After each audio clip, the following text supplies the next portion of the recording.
So a couple of days ago, I had a video go viral. I'm talking about TikTok, not YouTube, because on YouTube, I don't get any views at all. But if you enjoy what you're about to see, go ahead and go over to my TikTok at The Red Truck Official. And now let's get to the car memes. Grand Prix GTP Coupe. For the man that always wanted a GTO but can never afford one. Or for that one guy in the hood that wanted enough bass to be able to shake the entire block, if not the entire city. GMC Yukon. If you drive one of these, your name is probably Chad, and the only tool you ever touched was a screwdriver. Just to make sure all your connections for your 35 subwoofers in the back are good. Or you're a Karen that wanted an upgrade from a GMC Terrain, but her husband said no to the GMC pickup truck because it was too redneck for them. So she goes to Starbucks with a half dozen kids from 3 husbands and one random guy she met on ChristianMingle.com.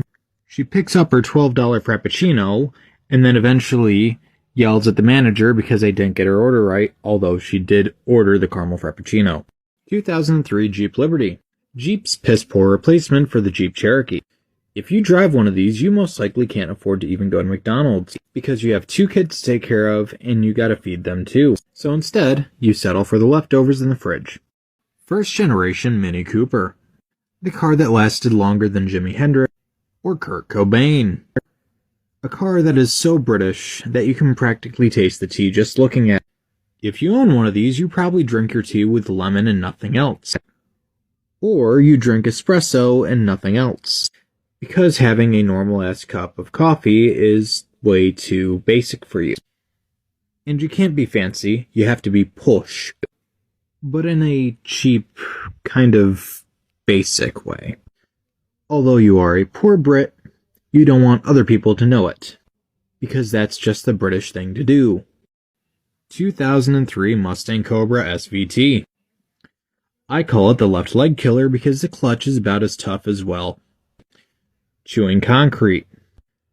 Also the car that will end up getting you speeding tickets because although it feels like you're doing 55, you're really doing 135. Believe me, I drove the first year where it came with a 4-valve motor and it terrified the fuck out of me. And the new ones are just going to be even more terrifying. If you drive this, you are a Karen. A Karen with 3 kids. A 17-year-old kid that thinks he's the shit because he has a luxury car. That other 17-year-old kid that always brags about having a luxury car, but it's actually a decent luxury car. The senior with daddy's money that hasn't had his balls drop yet. A dad that just sold his Charger because he found out that his wife is pregnant again. The one teacher that's so dumb that you don't even know how he got his degree. Chrysler 200, or as the rest of us wanted to call it, the Chrysler Sebring. A car so bad that they had to rename it. Just be able to make their money back. Chevy Caprice. Chevy Camaro? Chevy SS.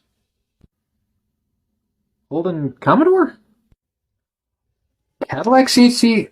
Oh, Pontiac G8. For the one guy that wanted a Camaro SS in 2011, but he decided to just get the Pontiac. Because the Pontiac is cooler, better, and debatably faster. Unlike the Camaro, you can actually sit 4 people comfortably and see out of it. Believe me, this is another Aussie car that is verified cool.